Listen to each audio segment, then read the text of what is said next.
peanut butter skin with that big rack. Like, Jay, keep your distance. Okay. Hey, Jason Whitlock. Hey, my guy. No, you're not my guy. Guy, come here. You're not that guy, pal. You're not. That big rack of hers, that's inappropriate. That butter skin, that's inappropriate. Like, bro, you're not that guy. So to comment on something like this, bro, stay in your lane.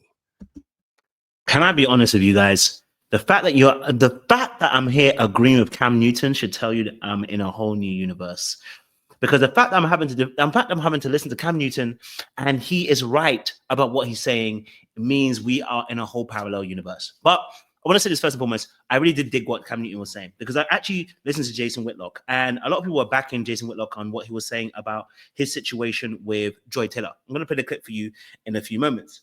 But what I found about Jason Whitlock was that he boasted almost, and I know this game because as men we do this, he boasted as if like, you know, he knew that he was dodging Joy Taylor.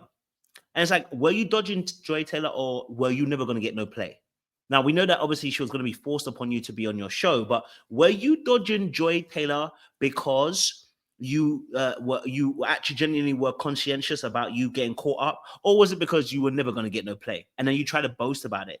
And my concern was actually the language he used. And it's funny because I watched in a later video where he started talking about, he talks from a biblical perspective, a faith perspective. I was like, so how are you talking about someone's breast and calling it cans and talking about her peanut butter skin? The word play here was concerning for me. So when Cam Newton says, oh, you're not that guy, I actually understood what he meant. Yeah, you're not that guy because why are you talking as if that you were actually going to get some play and you had to defend, you had to stop yourself from getting caught up. You weren't included. Okay, all right, you weren't included. But we're going to drop a little bit more of this video. We're going to review it. Hope you guys like what we're talking about as well. Leave a comment down below because this scandal has taken a turn of its own. Whether Joy... Now, before he jumps in, let me drop an intro and then we're going to jump in. Like, share, subscribe, click on the bell button for notifications of the uploads. We appreciate you. Let's get the show popping. Little black, you know what time it is. Time it is. Time it is. Time it is. They did what she did. The accusations are true or not. Stay in your lane, Jason. All right? Because, bro, like, you're having an outer body experience, and it's time for me to put you back in your body to let you know, bro, you're not that guy, pal. Yeah. So whether you want to speak on your 2 cents or not, keep it. Please do.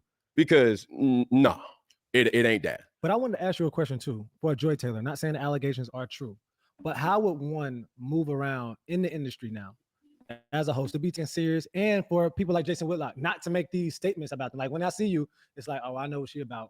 Let me say what I say. I remember having a conversation with my lady, and she brought up a point that I never really considered, is there's a such thing as pretty girl privilege, but there's also a thing where you have pretty girl exclusion. Elaborate. See what I'm saying? So like when you're a pretty girl, it's hard for people to take you serious because your physique looks a certain type of way, because your face looks a certain type of way. And that's just the truth. So they see you before they hear you. They that. Okay. And it's sometimes. So what he's explaining is what we call, I believe it's halo error. So just like the halo effect where people add positive attributes, there's also the halo error where people take away from your attributes simply because you're a beautiful person, right? So they may find you attractive, but they may call you dumb. Or they may say you just want to manipulate, you want to be manipulative, or you want to be this. So there's a halo error also that's involved in that, right? Which is the negative aspect of attributing certain characteristics to people, even though we don't know them. And so that's what he's actually explaining here. Now it's really quite intriguing because he actually really has a really good point. And that's what affects a lot of women in the workspace as well. It can work for them, but also work against them. Now, I want to go to obviously another video because obviously when Jason actually spoke on his side of things, this is actually the original video of why I said I didn't like what he said. Let's listen to what he actually says about the situation because he describes his position and what he felt about the Joy Taylor situation. At this time, this is 10 years ago, Joy Taylor's probably 25, 26 years old. You're talking about, I mean, I got a lot of discipline, but 25-year-old with them big cans and that peanut butter skin who has nothing to say, at some point I'm going to lose respect. And I'm like, well, the only thing she's got to offer is them big cans and that peanut butter skin. And so if I got to put up with this, I might as well enjoy them big cans. And so I said, no, I don't want to put myself in that position. And so I can remember I brought in Bonnie Bernstein. Bonnie Bernstein's around my age, a few years younger, perhaps. But I was like, she's been around the block. She actually has been involved in sports media for a long time. She might have something of substance to offer. And the test we did with Bonnie Bernstein went much better. And I was like, if we're going to go, they were adamant, no Bonnie Bernstein. When I look back in retrospect, when I say they, I'm talking about Jamie Horowitz. And I don't know if I heard from Charlie Dixon on this, but I certainly heard from Jamie. They were adamant, no Bonnie Bernstein. And when I look back in retrospect, I'm not trying to disparage anybody. I'm just keeping it real. This show is called Fearless. I got to tell you the truth so you can understand these things. When I look back in retrospect, they were like, Bonnie Bernstein, she was 20 years ago. You know, we've had our way with Bonnie Bernstein. That we want something fresh and new. And so actually what he's describing here is a little bit of the fact that the men around in the powerful positions were looking for a new pass around, basically, and Joy allowed herself to be another pass around. Now, what's key is, like I said, the language that he particularly used is what was annoying me, because he acted as if like he was like the description of the the peanut butter skin and the big cans is where there is disrespect. There's no need to describe her in that particular fashion, that particular way. It's almost degrading the way that he described her. But then talks about how, he wouldn't have never gone there, and that actually he was the better person in the situation compared to some of the other men, almost in a sense of the way he compares himself, which is why Cam Newton calls him out. And I get it. Like, Cam Newton's like, you're not that guy. You never were that guy. You were never going to get that girl. Stop playing as if that's the reason why it didn't happen, as if you had to, let her know that it was never going to go down, when you were never going to get that play.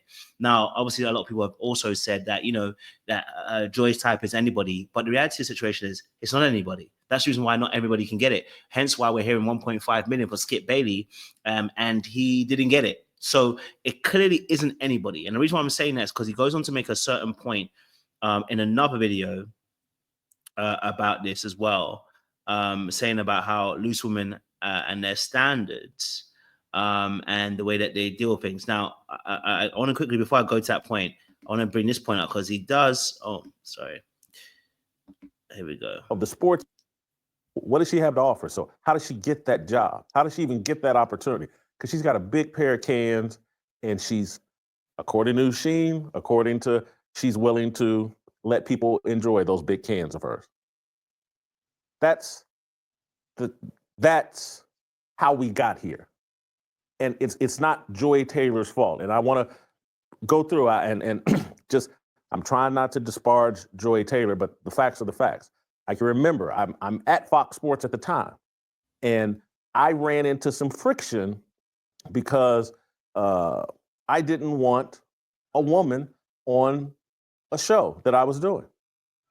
So his actual reason as why he resisted it with her was not because she wanted him play, it's because he didn't want her on the show. So it's nothing to do with the fact that, you were a strong man and you weren't trying to, get caught up per se, but you still want to have her on the show. And that's just okay. Like don't play it off like, you were high and mighty. This is what Cam Newton is saying to him. Again, there's no flex for being the guy that is able to capture these hold on. Women that are sleeping there. There's no flex for obviously, for being in a particular place where you are saying that you could have got it if you wanted. We've heard men do this all the time, where it's like, if I wanted to, I could have got it, and you look at the brother like, you couldn't have. All right, if you could have got it, you would have got it, and that's the reality of the situation. Now, coming onto this mark here, this is where he decides to explain certain things. Listen to this. Their way to the top, because you're not that guy. You're not betting those women. And what I would say, Cam, is you're right.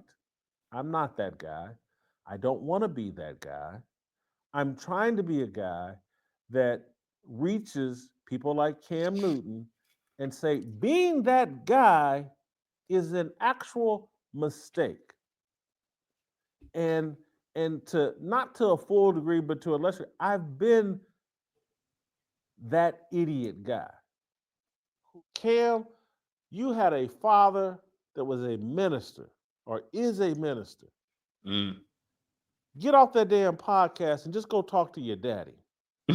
and y'all open up a Bible and then ask yourself, are the things you're promoting, are they in alignment with what's in this book? Maybe you don't care about that book. Say that. But right, Jason, you ain't that guy. You right. I don't want to be that guy. I reject that guy. That guy was an idiot. And to be fair, he has a good point here. That guy is an idiot, the one that always wants to have no discipline sexually. I'm just gonna be honest with you, and I'm not gonna lie, like I'm not one of those that had not had a past like that as well, right? But as you grow, you learn, right? And so there is a fair point that he's made here about becoming a better person. But he also puts a certain perspective about the Bible and faith for him, in a sense of saying that because he is of the faith, he believes that, you know, that his behavior should align with that. And I think that's great. I think you should align your behavior with the Bible. I'm agreeing to that as well. What I don't agree with is the language he used to describe joy in the first place. The butter, peanut skin or whatever, and the big cans, it's not descriptions that you would normally be using when you're talking about the situation, right? It sounded like a boast. And so that's why Cam was calling him out. But I don't want to talk too much about it. I think this joy situation has obviously brought out a lot of different viewpoints for a lot of different people. But let me know your thoughts down below, guys. What do you guys think? Let me know. Much love, much appreciation. We'll see you again soon. Let's be out of this thing. Live black.